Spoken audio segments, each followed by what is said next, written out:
যুগের পর যুগ চলে গেছে, কিন্তু শুকায়নি জমজম কূপের পানি। এবার আল্লাহ সুবহানাহু ওয়া তাআলার এমন অলৌকিক নিদর্শন অকপটে স্বীকার করলেন বিজ্ঞানীরাও। আসুন জেনে নেওয়া যাক কি কি অলৌকিক নিদর্শন রয়েছে জমজম কূপে। কেন মুসলমানদের কাছে এই কূপ এত গুরুত্বপূর্ণ? কি আছে এই কূপ থেকে পাওয়া স্বাদযুক্ত সুপেয় পানিতে? মোহাম্মদ সোহাগ বিশ্বাস জানাচ্ছেন বিস্তারিত।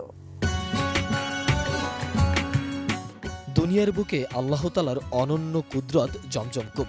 মসজিদুল হারামের ভেতরে পবিত্র কাবা ঘরের ২০ মিটার পূর্বে এই কূপের অবস্থান। ধারণা করা হয় প্রায় ৪,০০০ বছর আগে এই কূপের উৎপত্তি।